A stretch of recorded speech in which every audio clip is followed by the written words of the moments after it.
Hey everyone, my name is Juanita and I am a diversity, equity, and inclusion manager, which is something that I have the privilege and honor of doing every day.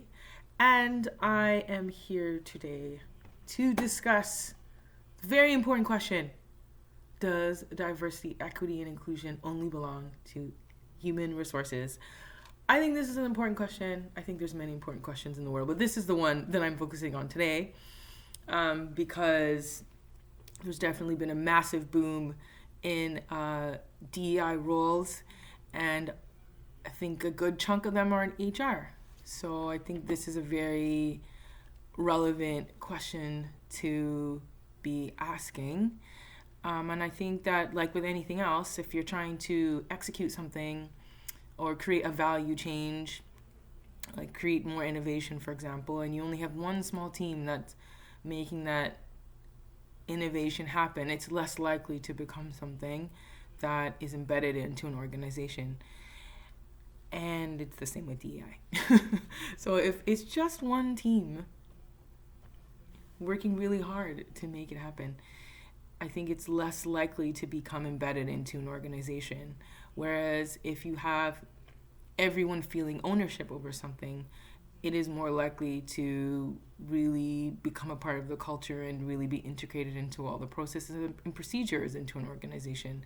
And I also think it's really important to highlight that DEI is just not a nice thing to do. It's not just an HR strategy either. It's really something that is a business strategy that really helps to drive return on investment and growth within an organization. So obviously, HR has a really important role to play in DEI, but I think they're not the only ones who should be making it happen. And I really do fundamentally feel that everyone has a role to play in creating organizations that are diverse, equitable, and inclusive, and organizations that actively address opportunity gaps in our society. It's everyone's responsibility, and everyone can make an impact in creating this type of world and creating these types of organizations.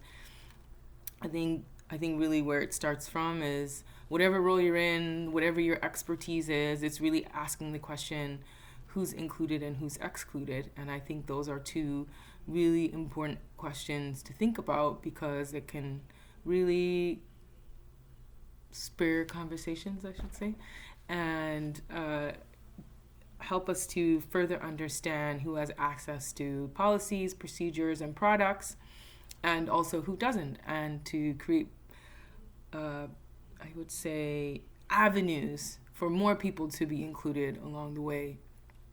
And I think DEI is something really, really important, and the more people are invested in it, the more successful it is. I think some of the most important, most influential people within an organization may not necessarily have DEI in their titles, but are doing that work every day through how they recruit, how they organize their products, how they organize their processes. So DEI is more than just a name title or a title. It really is about the work that each of us decides to commit to and take on every day to create organizations that work for everyone.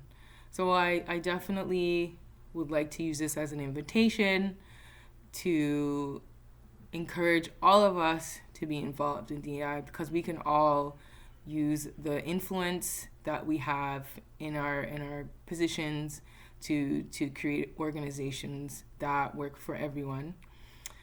So thank you so much for listening, and stay tuned, because I'll be posting an article on this tomorrow. Have a wonderful day. I'm wishing you well, and I hope you have a very delicious meal, because food is amazing. Wishing you well. Bye.